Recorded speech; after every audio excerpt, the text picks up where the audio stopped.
Hey, good morning, Ruvym. It's Chris Dirth over at Lexis Nexus.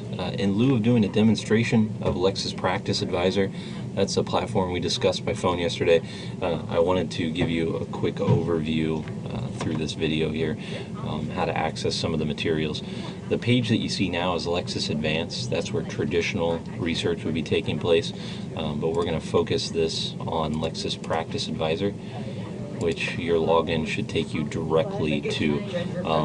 Again, it's broken out by practice areas, which is what we discussed, is how you subscribe to it. You determine which practice areas are most useful for you, and that's how we would put together the subscription and the pricing rates. The default is corporate counsel. That's the single practice area that will give you coverage in most subtopics. And how you access this, the default landing is going to be that corporate counsel practice area. You can run searches in here, but typically most users are scanning through the topic areas, and you'll just expand this purple box, and that's going to show you the coverage found within that practice area. And the subtopics, you'll be able to expand a little further here. Just for the purpose of demonstrations, we can go into anything here. Let's start with maybe restrictive covenants. From a labor and employment standpoint, you're going to have access to a lot of interactive forms and agreements that you can utilize. Also practical guidance coming out of the outside counsel firms. Additionally, white paper articles, secondary sources, meaning all of our Matthew Bender powered treatises like Milgram on trade secrets or Corbett on contracts. You're going to get just the sections that apply to the practice area you're currently researching.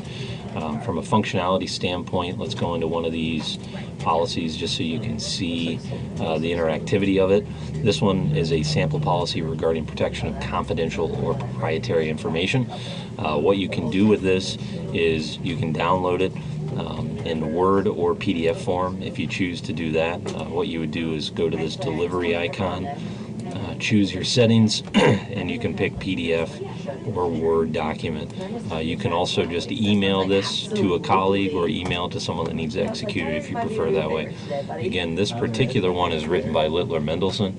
It was last reviewed January 11th. We periodically go through these, scrub them, and vet them against any regulatory changes, and we'll make amendments to clauses where applicable. The great part about all of these interactive forms is you're actually going to see drafting notes, which will be why is that clause in there. You also have the ability to engage with Littler Mendelsohn directly if you have any questions on it. I'm going to go into a form that's going to have some editable fields so you can see the interactive functionality of it. Let's go into this confidentiality non-compete agreement first. So what you can see here is the fields you can actually edit right live on the web. If there are any alternative clauses available, you'll see those here with the white C. Again, drafting notes will highlight that clause, tell you why it's in there. Alternatively, you can add alternate clauses. So say the verbiage of the background is not completely on point for your purposes, you can take a look at any alternate clauses that we have available. Or if you have a forms base that you're currently using, you can actually copy the text from your document and then place it into this new document and kill the original clause, update it so that it's now got your text in there, which is outstanding.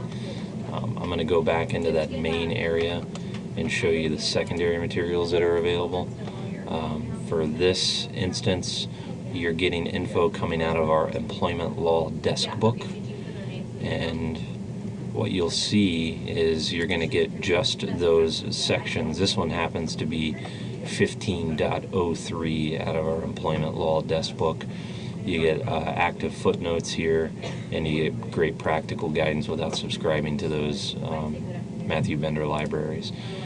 What you can do to toggle between the practice areas is click this drop down here, and you can now say switch from corporate counsel perhaps over to labor and employment, and what you'll see that changes is that topic area. So now instead of it being broad scoped, everything in the topic area here is going to be related to labor and employment. You can go into, say, employment agreements, You're going to be able to see, again, interactivity here where you can plug and play these editable fields, which is great.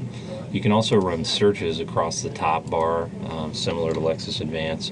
If you're going to look for, say, a non-compete agreement, same type thing, throw that in there, run the search, and it's going to give you a results page, forms, practice notes, articles. You can then, do some secondary filtering to narrow down what you're looking for. So I think it's going to be a really useful tool for your particular role. Let me know, through the trial ID which practice areas make the most sense for you. Typically, in-house counsel is subscribing to 1 to 3 modules. Usually if someone's doing 2 modules, they'll do corporate counsel and then labor and employment. So you'll be able to determine through the trial ID what works best for you.